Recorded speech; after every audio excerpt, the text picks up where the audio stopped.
Muy buenas tardes, bienvenidas, bienvenidos a esta nueva cápsula cultural y literaria de las bibliotecas de la Cámara de Diputados. Es un gusto nuevamente estar frente a todos ustedes en esta nueva semana con nuevos bríos y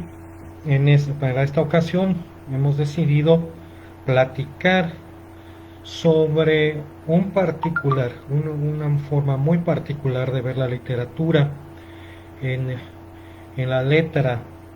en la voz o en las voces múltiples o en la voz múltiple de María Luisa Puga, que es una escritora completa, vamos a decirlo así, una escritora que ha dejado su vida entera en sus obras. Para comenzar esta breve charla, quisiera leer un poco lo que para ella era su pasión, su visión del mundo a través de la cual vivía, sentía, existía como persona, se identificaba como persona, que era como escritora. Nunca se planteó otra manera de vivir, otra manera de ser ella misma.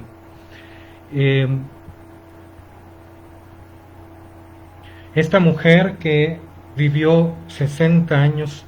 apasionadamente, que nunca dejó de escribir ni un solo día, que escribía a cualquier hora del día, siempre se disciplinaba para escribir, y que hasta en madrugadas, hasta en episodios muy largos de convalecencias por enfermedad y con dolores terribles. De hecho, dos de sus obras nacen justamente en esos momentos de tanta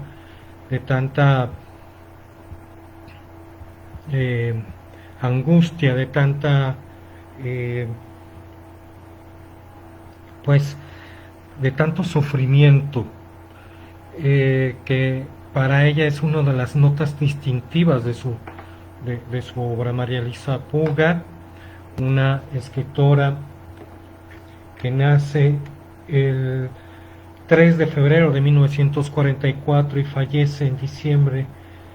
justo el día de la natividad del 25 de diciembre de 2004, cuando ya tenía 60 años. Hemos dicho, una mujer que vive por la literatura, que solo se sabe desde la literatura,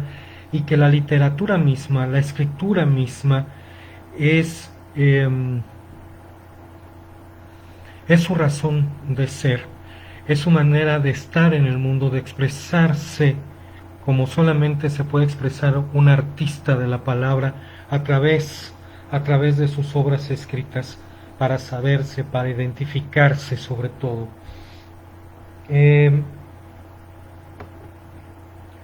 Decíamos,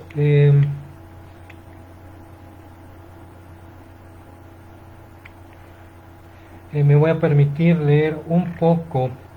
de un entrañable ensayo biográfico de Carlos Rojas Urrutia, que rescata algo de algunas de las citas más significativas de María Luisa Puga, en sus diarios, este instrumento que desde que conoce el diario de Ana Frank nunca la van a dejar. En sus viajes por todo el mundo, por Europa en específico y en algunas ciudades y en algunos países africanos, siempre están presentes los diarios, esta manera de explayarse, de sentirse, de saberse, de expresarse, por tanto. Y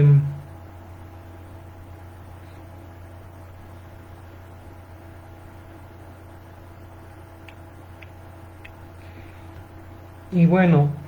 dice, escribía a todas horas del día y llegada la noche,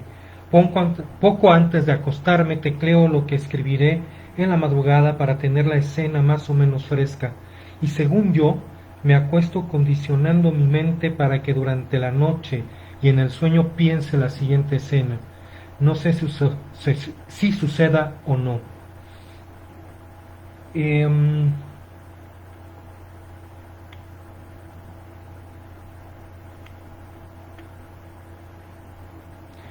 Vamos a hablar en específico de la narrativa de esta extraordinaria autora mexicana, extraordinaria por muchas razones, no nada más por un juicio subjetivo de un gusto que por supuesto tengo de esta forma de que uno hace alguna empatía con el autor como si se tratara de una persona en estos nuevos amigos, en estas nuevas relaciones que se hacen con un autor a través de su obra, como si de una persona, de una presencia actual se tratara. Esta es la sensación que me queda al leer estas cosas estas obras tan íntimas, tan profundas y con un alcance de llevar a una empatía inmediata, pues. Pero es extraordinaria su narrativa porque justamente me parece nace en ella ese estilo tan particular cuando viaja después de una temporada en algunas partes de Europa, viaja hacia Nairobi en Kenia y se da cuenta, cae en la cuenta, se cae en sí misma como en su conciencia de esta vida del subdesarrollo de un país subdesarrollado que por supuesto ella lo vivía desde México, pero que no se había dado cuenta, no había caído en esto, porque pues, estaba inmerso, se tiene que ir, se tiene que separar, se tiene que ir a las antípodas, literalmente, para darse cuenta que en esta sociedad en la que estaba viviendo inmersamente, estaba inmersa en ella, pues no es una situación, por supuesto, exclusiva de algunos países, sino que es una manera, es un estilo de vida muy, muy concreto. ¿Qué hace en esta primera obra que todavía no nombramos, en esta primera novela que escribe María Luisa Puga? Hace, algunos dirán, una serie de estampas sobre no esta parte de ver a la Kenia turística del europeo blanco, este país del safari, que justamente va a estar presente en la ausencia de esta primer novela, sino que se va a adentrar en diferentes voces narrativas de diferentes personajes de este país que hablan desde su situación, algunos sintiéndose privilegiados, otros sabiéndose en desventaja, sabiéndose en el sótano de la construcción social, y desde ahí dan una mirada mucho más, digamos, mucho más cercana al sentimiento de una persona que está de paso en ese país, pero que sin embargo se puede dar cuenta que hay a nivel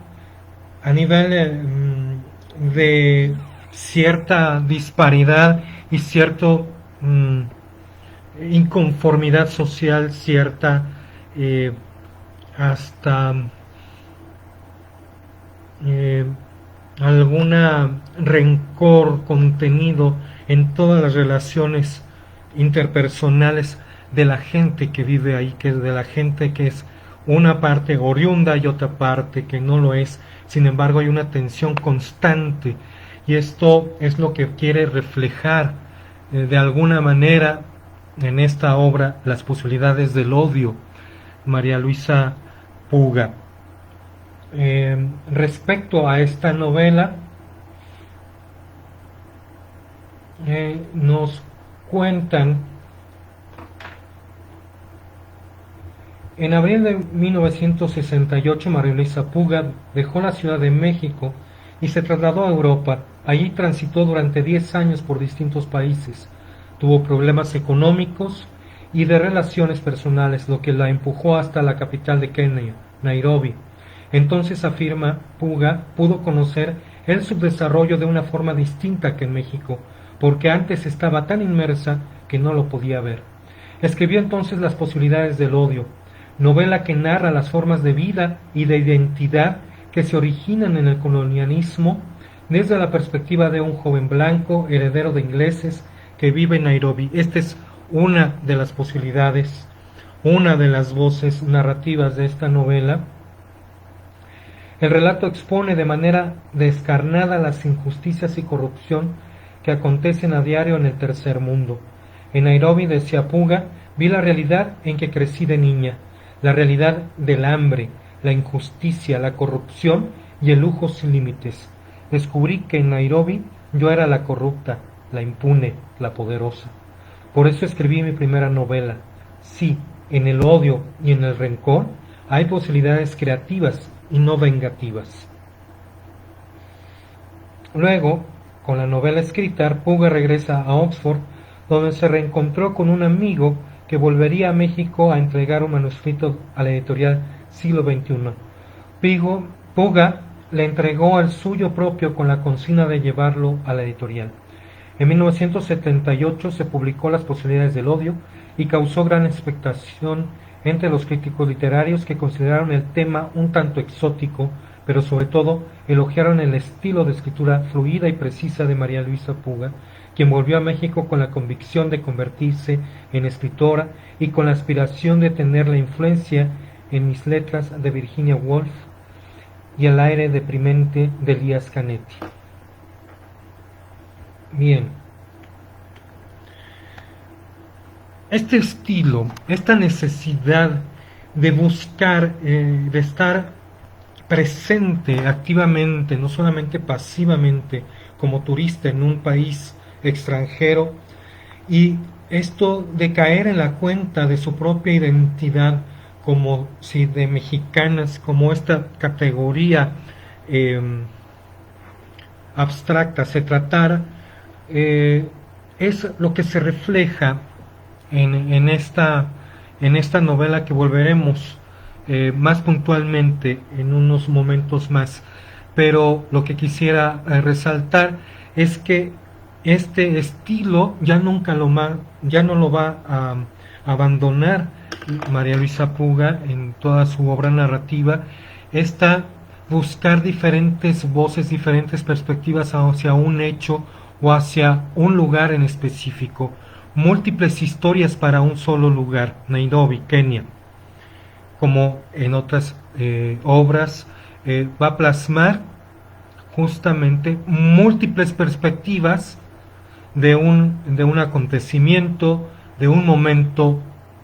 propio en su vida, y visto de diferentes miradas, de diferentes miradas relacionales, interpersonales, y decíamos, es un punto de arranque y de llegada, porque era como decíamos desde un inicio, una escritura completa, en el sentido que se sabía como escritora tenía un estilo muy particular, muy propio, en el que va a construir toda su obra literaria. 2 años después publicó Cuando el aire es azul, 1980, novela de una sociedad utópica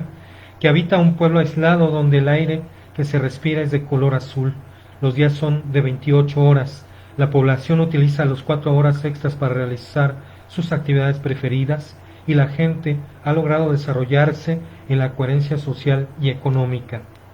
Por esas fechas publicó 2 libros de cuentos, Inmóvil Sol Secreto, 1979, y Accidentes, 1981, donde expone las posibilidades del azar que rige la vida humana. Escritora incansable, Puga descubrió en la escritura de cuentos el descanso a escribir novelas. Mis cuentos los realizo al tiempo en que trabajo sobre una novela y es una especie de descanso de la misma, algo opuesto y refrescante.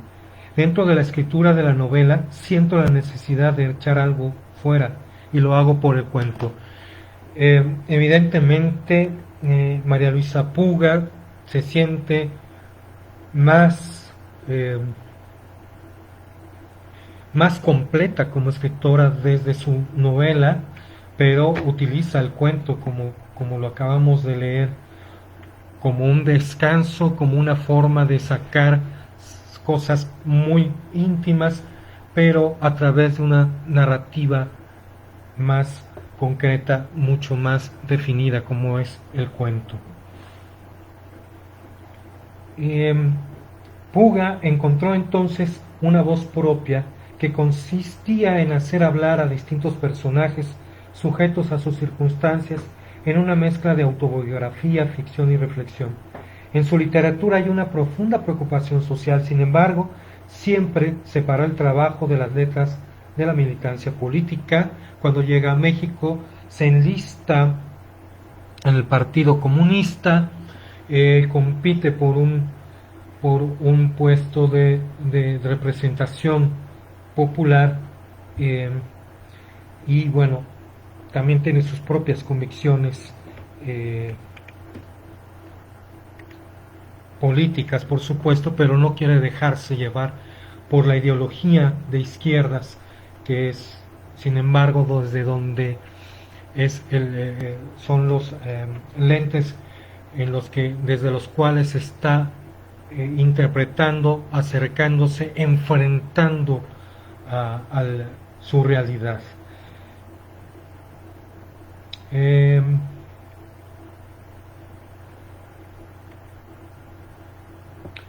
Para esas fechas publicó 2 libros de cuentos,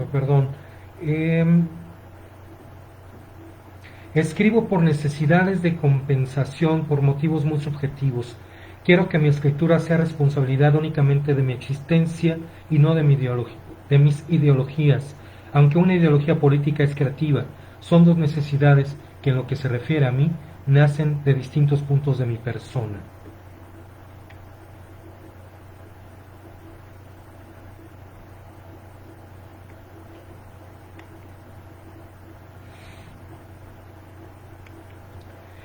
Este año, en el 1983, fue intervenida quirúrgicamente por un problema de espalda, y mientras convalecía, encerrada en su cuarto y casi sin poderse mover, volvió a fugarse de su realidad con la escritura. Así surgió la novela Pánico o Peligro, donde narra a modo de diario personal la historia de 3 amigas entrañables y su crecimiento en un recorrido a través de la avenida Insurgentes en la Ciudad de México. Por esta novela recibió el premio Javier Villarruti. Fue en ese mismo año y en uno de sus talleres que conoció a quien sería su pareja hasta el día de su muerte, Isaac Levin. Escribo para entender y para tocar. Toda la gente tiene distintas maneras de vivir y de sentirse parte activa del mundo. Escribir es una de esas maneras. Si yo me traigo las cosas que veo a la escritura, siento que me quedo afuera. Si yo no me traigo las cosas que veo a la escritura, siento que me quedo afuera, Escribiéndolas, las hago reales y las puedo tocar. Los personajes de la novela son yo misma y ninguna, explicaría Puga. Pánico o Peligro narra la lucha constante de los capitalinos por darle sentido a sus actos en una lucha entre los ritos diarios de una clase media colonizada que proporciona seguridad y los incidentes de una violencia inagotable en la megalópolis. También aborda el sentir de la clase burócrata que se deja manipular al tiempo que pierde la identidad.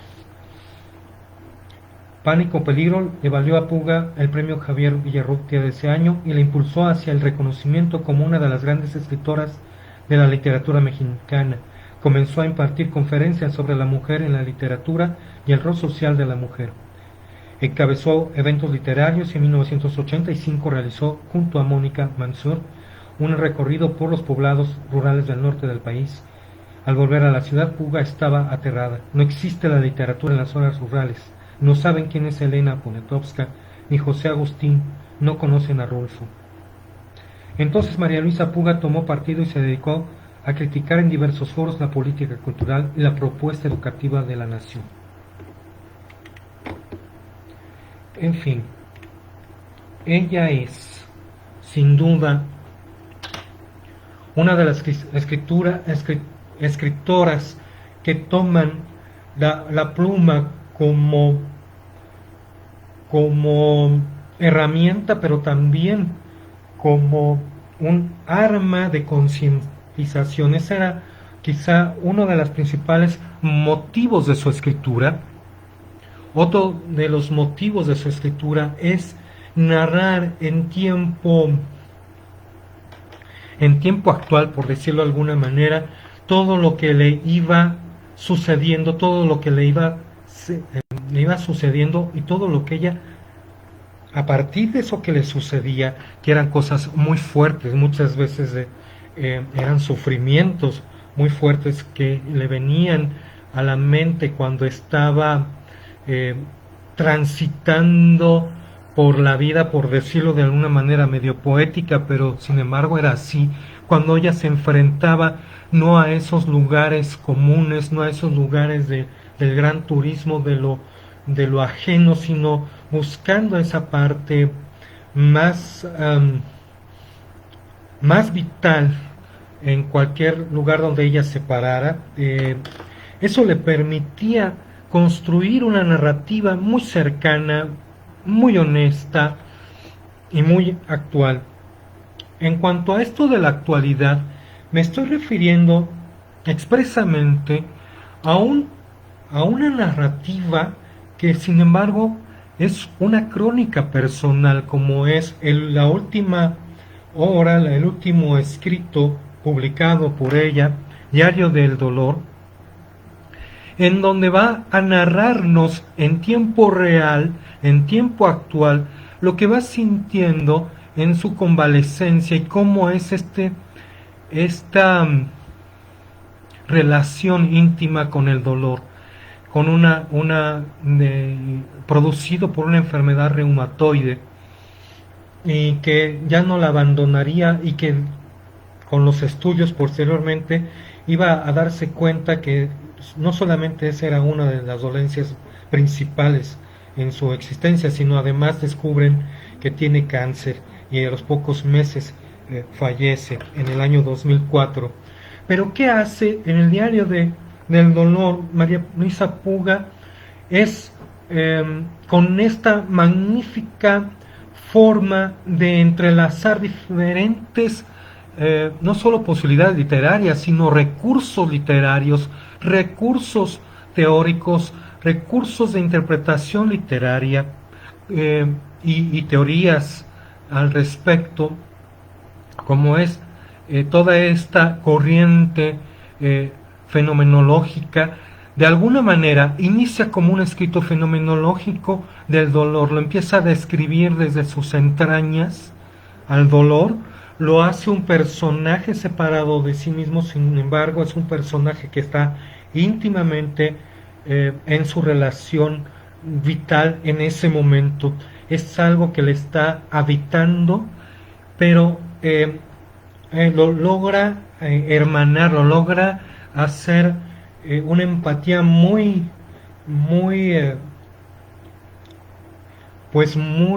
extraña para muchos de nosotros, que al sentir el sufrimiento lo que queremos es el rechazo. Ella logra la aceptación por medio de esta expresión de lo que va sintiendo, de esta descripción puntual de lo que va sintiendo, y haciéndolo un personaje de su existencia. Si ya lo tenía habitado en su cuerpo, ahora lo hace un personaje con el que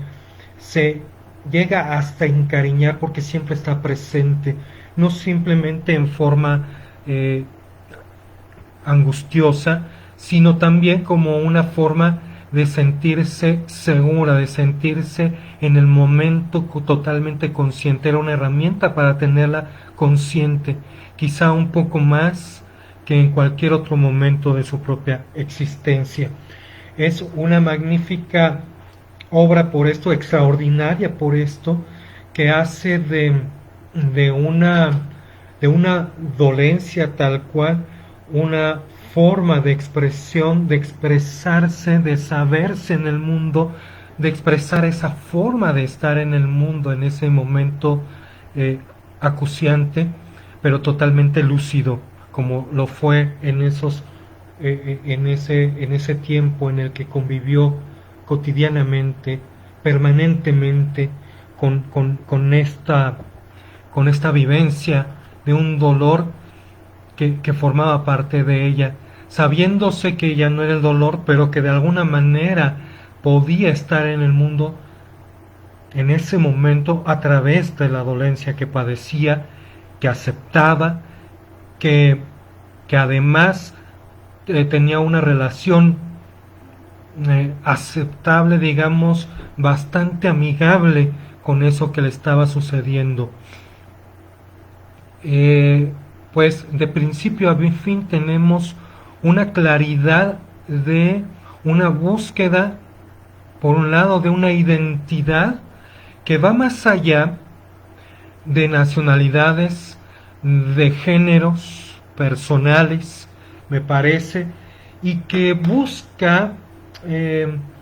poder transmitir esta lucidez que la lleva a estar consciente de su circunstancia en cada momento de la historia en el que se encuentra la autora. Volviendo, y bueno, tenemos, por ejemplo, el Diario del Dolor, que se centra, se enfoca básicamente en su circunstancia de la relación con el dolor, no necesariamente doliente. Y entonces todo lo que la circunda, que también le da sentido, o podríamos decir desde afuera como lectores, esto que otra persona cualquiera anda buscando como el apapacho en un momento de un dolor agudo, angustiante, estas cosas quedan fuera. Habla de pasada de las circunstancias y de las personas con las que convive, y ahí está su compañero, ¿no? Pero de una manera tangencial, le llama el hombre. Este es otro personaje con el que tiene relación Dolor, María Luisa, ¿no? En este diario, que puede ser un diario más allá que íntimo, un diario fenomenológico de esa circunstancia vital que en un primer momento en su publicación se pensó que podía ser, y de hecho en su primera edición se publica con una grabación del propio, con la voz de María Luisa Puga, leyendo estos textos, estos 100 fragmentos que comprenden el Diario del Dolor, y se iba a llevar a los centros de salud, a los hospitales, para que los enfermos escucharan estas reflexiones íntimas, profundas, de la circunstancia de alguien que estaba viviendo en el dolor, con un dolor permanente. Y bueno, esto es por un lado, este nivel de profundidad, de tener la conciencia sobre su circunstancia, es una de las, como decíamos, de las características de la propia autora María Luisa Puga, en esta forma tan extraordinaria, digamos, no tan cotidiana en los autores por estas latitudes, digámoslo así. Decíamos que otra de los temas o de las motivaciones que siempre tenemos presente en la obra literaria de María Luisa Puga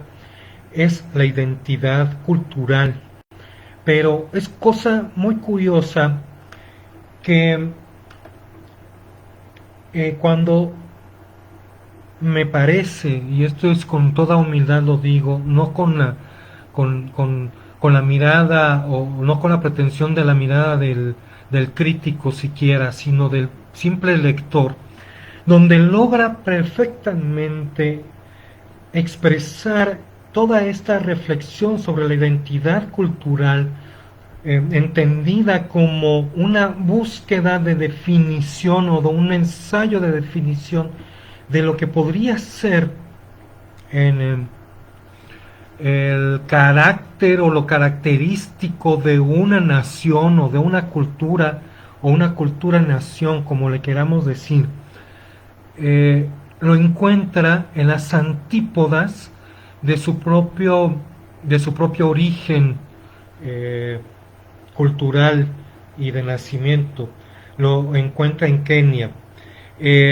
Las posibilidades del odio, que como decíamos hace un rato,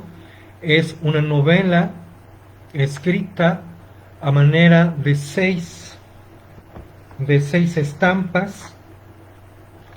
y que está detrás toda una reflexión muy profunda en la que evidentemente va a hablar de este lugar subdesarrollado con múltiples facetas en este subdesarrollo, con múltiples momentos que de alguna manera la llaman, la identifican con su propia circunstancia de su propio país. En estas seis estampas podemos ver en un primer momento cómo la primer voz narrativa es de una personaje nativo de Kenia que se siente muy orgulloso porque ha sobresalido, aún siendo negro, en esta sociedad en donde los superiores, y asumido así culturalmente, son los blancos en general, los que siempre son los dueños de las empresas. Una Kenia que acaba de ser, que se acaba de independizar, y entonces este personaje que nos está narrando su circunstancia vital en primera persona, se nos muestra con todas estas características de sentirse muy pues muy bendecido por la circunstancia de que ha sobresalido, que pese a su condición de no ser de la capital, en fin, ha podido trascender y ha podido llegar hasta el punto de dedicarse en una industria que es principal, o un servicio que es principal en este país, que es el turismo, ¿no? Pero también nos queda un dejo de que ha hecho todas las relaciones y ha logrado sobresalir justo por las relaciones con los blancos. En una segunda estampa, segunda parte de la novela de Posibilidades del Odio,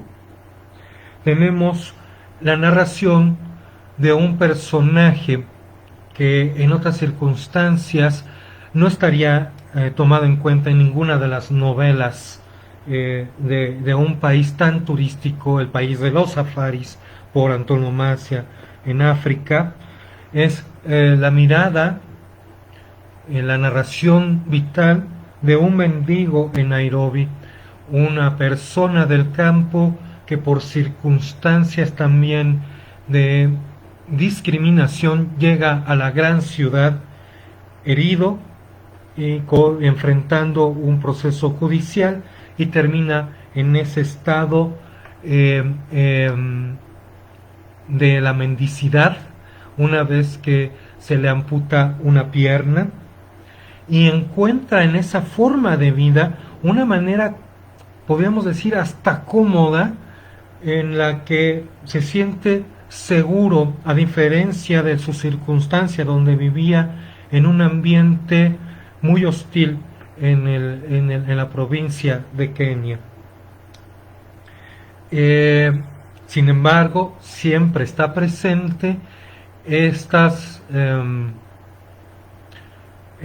personaje que está ahí, que define de alguna manera la vida social en Nairobi, que es el blanco, y se sabe distinto, pero de entre los distintos tiene su particularidad del excluido de entre todos los excluidos, y sin embargo desde toda esa exclusión se sabe parte de un entramado de personas que sobreviven en la ciudad y que sobreviven de una manera segura una vez que ha podido construir toda una circunstancia que le permite tener este sentimiento de seguridad que tiene, si no aspira, si no tiene grandes aspiraciones, ¿no? Sino la única aspiración es tener, poder tener un lugar seguro donde dormir, un lugar donde proveerse de alimento y lugares donde poder pedir algunos recursos para vivir día a día. En la tercera estampa vemos la narración de dos personajes que son muy singulares dentro de la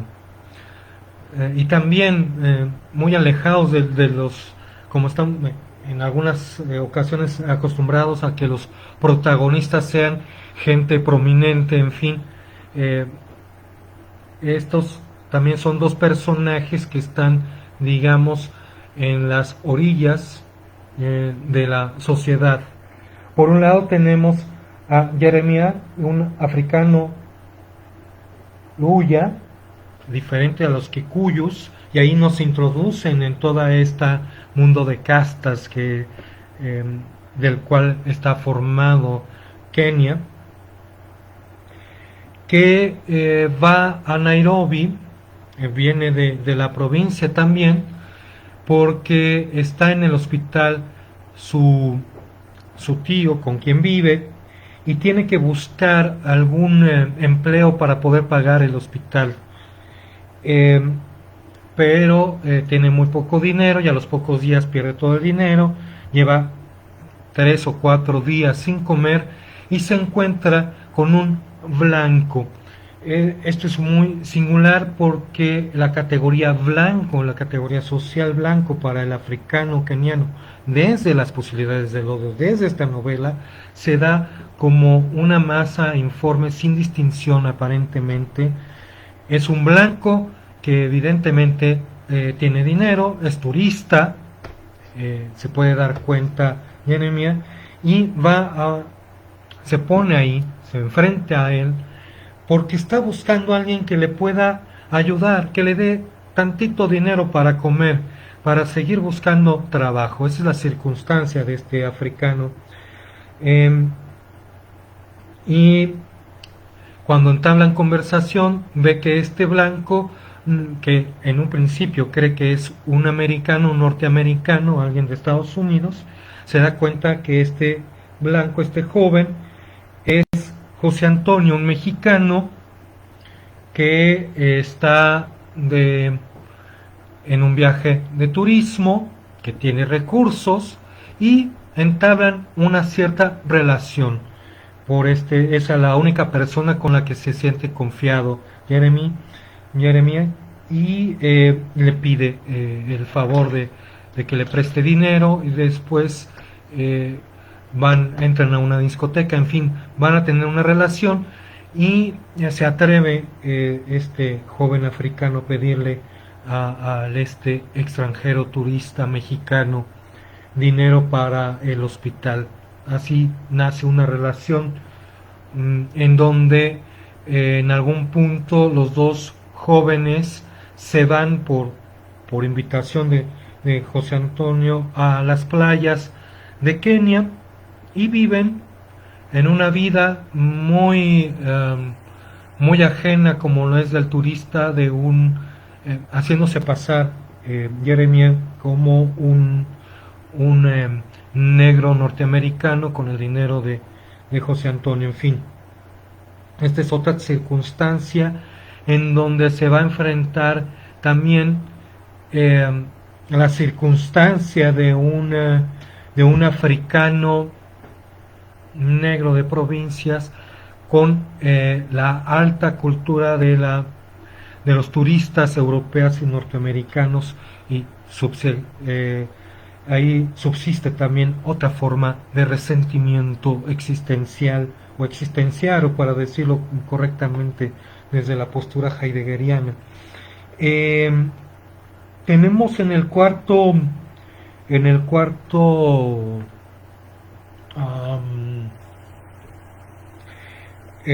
la cuarta estampa,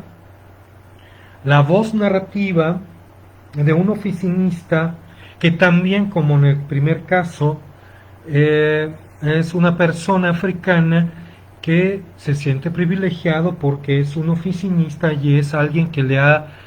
ha ido escalando en una empresa de ingleses hasta ser el supervisor de algunas personas y que tiene ciertas responsabilidades sobre los demás. Y tiene un compañero de la misma región de Kenia que sin embargo no se adapta, es alguien que no es formal, en fin, él siente que sí lo es, que por su formalidad, por su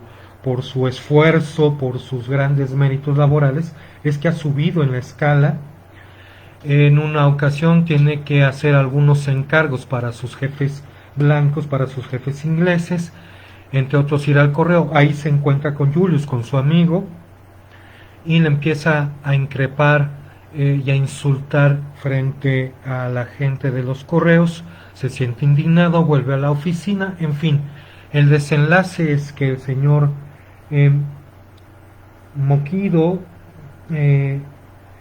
es despedido por sus jefes blancos, con los que se siente tan a gusto y tan que ha escalado tanto, porque no entiende suficiente el inglés y no se acuerda que le pidieron todas los encargos que le hicieron a este señor. Y bueno, ahí empieza también una relación odio, atracción por los blancos. Eso es una persona que admira a los blancos y que quiere trascender en ese mundo de los blancos como es el empresarial, y sin embargo tiene una decepción muy grande por no estar a la altura de la lengua. El quinto cuadro narrativo es con la voz de un inglés que va a cuestionar la superioridad de los ingleses y que se sabe europeo, que sabe que hay una superioridad en el mundo occidental y que va a probar que esta superioridad no es distinta a las otras superioridades que otros pueblos europeos tienen, como los italianos, españoles, franceses, alemanes, en fin. Y planea toda una estrategia para desde sus teorías de la no superioridad de nadie por nadie, que desde sus teorías filosóficas en la escuela la quería llevar a la práctica en un lugar donde puede ser abiertamente muy pues complicado, pero a la vez mucho más con mayor relevancia que en el occidente blanco. Y es así que vive como un expatriado o se va a vivir como un expatriado a Kenia, con este plan que ha trazado para lograr una conciencia en los africanos oriundos de Kenia, para concientizarlos de la colonización. Y para esto traza el siguiente plan. La primera parte era conseguir un empleo en una institución de educación secundaria previo a la universidad. Y dice, esto es muy sencillo porque el rol de los expatriados es justo incidir en la transmisión de no solamente de la educación como tal, con información, sino de civilización, en este carácter de civilización al mundo africano. El segundo paso de su plan era hacer casarme con una persona local, y que estuviera relacionada con movimientos de izquierda, de concientización, que ya había en Kenia entonces. Y por último, lograr hacer un gran escándalo que abriera a nivel público que un inglés está detrás de unas manifestaciones en contra de la sociedad perfecta construida por los ingleses para los africanos, de esta sociedad perfecta civilizada de los ingleses para los africanos. Y nos va a contar toda esa historia de cómo es que va logrando cada uno de sus objetivos, rompiendo todos los esquemas como profesor y como ciudadano inglés que va a la gran misión educativa al país africano. Por un primer momento, cómo es que se casa con una mujer keniana, y cómo es que va incidiendo al mismo tiempo a través del hijo de esta mujer, un adolescente de la propia secundaria donde da clases este personaje, y va haciendo todo un movimiento de concientización, y todo deja un legado del pensamiento anticolonialista que va a dar como resultado esta manifestación en un hotel de gran turismo en la misma Nairobi, en donde termina un ciudadano inglés asesinado por las turbas de estudiantes africanos. Y por último, y no menos relevante, en el último cuadro narrativo, asistimos a la vida de Gongo, de Nyambura, perdón, una habitante oriunda también de la provincia de Kenia, que por circunstancias llega a vivir a la gran ciudad y ahí de Nairobi, y es internada en un colegio de religiosas católicas, y mientras que sus hermanos, el mayor está ya en edad de entrar a la universidad, y cada vez tiene más disensos con su padre por esta cuestión del colonialismo. Su padre es un ferviente creyente cristiano católico. Nongo, el hermano mayor, es un estudiante de historia que ha leído muchos escritos anticoloniales y que está identificado con estos movimientos de izquierdas, de movimientos que por medio del teatro y estudiantil van a las diferentes regiones del país a concientizar a las personas de que el país le pertenece a los africanos y no a los ingleses. En fin, vemos este enfrentamiento de Nyambura con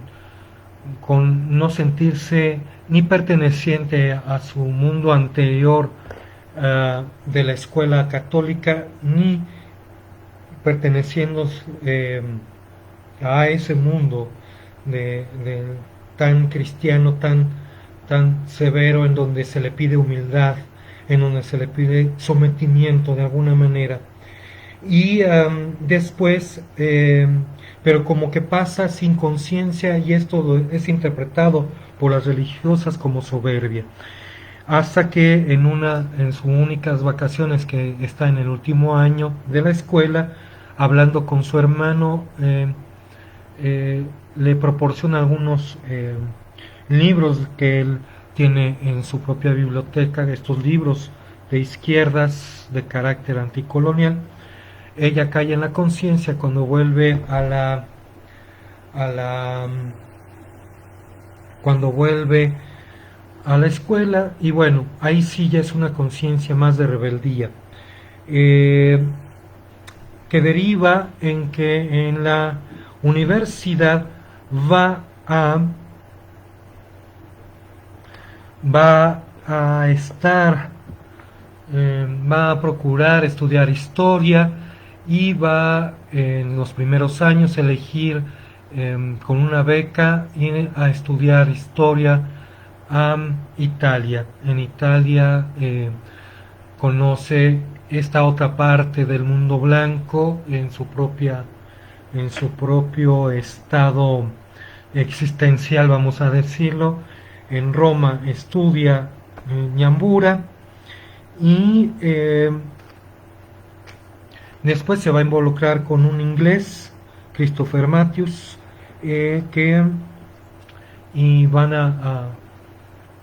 y bueno, va a llegar un momento al final de sus estudios que va a terminar esta relación. Pero hay un pasaje en particular, si vemos esta novela como una forma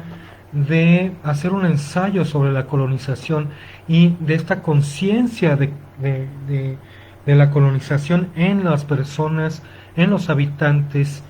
originarios de Kenia, porque además Ñambura en esta época de Roma conoce a una mexicana que quiere escribir algo sobre Kenia, pero no desde los grandes personajes, sino con una visión muy particular. Pues podemos ver en esta cita, me voy a permitir ir a ella, cuando la estaba pretendiendo Christopher Matthews, que era un fotógrafo, le pide que lo deje fotografiarle el cuello a Ñambura, y ella, bueno, por todos los medios lo quiere rechazar. Hay un rechazo absoluto hacia este blanco inglés, pero cuando le dice por favor para fotografiarlo varias veces, muchas veces, lo puede hacer incluso mientras lees a Gramsci, y entonces contesta Ñambura: absolutamente imposible, me acabas de convencer. Si algo odia mi cuello es ser fotografiado. Lo que sí puedo hacer es mandarte un libro excelente en donde aparecen cuellos de esta especie en sus mejores posturas, y tiene además fotos de animales muy artísticas, lindos cuellos de jirafas, por ejemplo.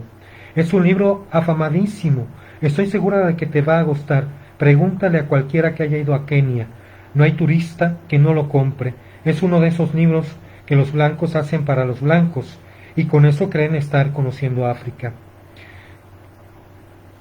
Ahí podemos ver toda esta recorrido o toda esta conciencia de esta joven keniana al respecto de lo que significa para el mundo exterior a su país, para inclusive los blancos que viven en su país, lo que significa para todos ellos Kenia. Kenia es un lugar de turismo de los grandes safaris, donde también es un turismo artístico, por decirlo de alguna manera. En fin, esto me parece es otro de las características que siempre van a estar presentes en las 9 novelas, en las múltiples narraciones de María Luisa Puga. Esta búsqueda de una expresión profunda de una situación de desventaja social, o como denuncia de desventaja social desde una situación muy personal, muy íntima. En fin, en esta breve y no tan breve charla he querido compartir esta lectura para invitarlos a que conozcamos más acerca de esta extraordinaria escritora María Luisa Puga, extraordinaria pero no tan conocida en el mundo literario actual, que en pocas ocasiones se ha estudiado su obra, pero sin embargo es uno de los pilares en la Academia de las Letras Mexicanas, por supuesto. Por último, agradecer también el favor de toda su atención. Espero no haber sido, no haberme excedido en esta charla, de no ser tan aburrida. Invitarlos a que continúen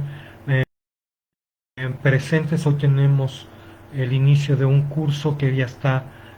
subido acá en las redes sociales. Estamos transmitiendo para todos ustedes grandes cursos sobre poesía, sobre literatura en general. Eh, eh, Platicarles también, como todos los lunes, que en las bibliotecas de la Cámara de Diputados seguimos trabajando por ustedes. A distancia tenemos a disposición 2 correos electrónicos para las 2 bibliotecas de la Cámara. El correo electrónico de la Biblioteca General es biblioteca.general@diputados.gov.mx. Tenemos el de la Biblioteca Legislativa, que es biblioteca.legislativa@diputados.gov.mx, donde aparte de recibir todos sus comentarios, sugerencias, en fin, estamos dando el servicio de solicitudes de información de todos ustedes. Agradecer, como siempre, la participación de mis compañeros que están atentos, en este caso de la Biblioteca General, pero también del maestro Alfonso Morales, que está atento a todas las referencias que hemos utilizado para esta cápsula. Agradecer también a nuestras autoridades en Cámara, de la Secretaría General, la Secretaría de Servicios Parlamentarios, en particular a nuestra coordinadora de Servicios de Información, Bibliotecas y Museos, y asimismo a la doctora María Vázquez Valdés, directora de Bibliotecas, que nos han invitado a participar en estas cápsulas. Fue de verdad, un gran placer poder compartir con ustedes estas referencias bibliográficas, estas lecturas apasionantes de los escritores mexicanos. Una vez más, mi nombre es Juan Ignacio Alvarado, soy subdirector de bibliotecas. Muy buenas tardes, que tengamos una excelente semana. Sigámonos cuidando, por favor, y hasta la próxima. Hasta siempre.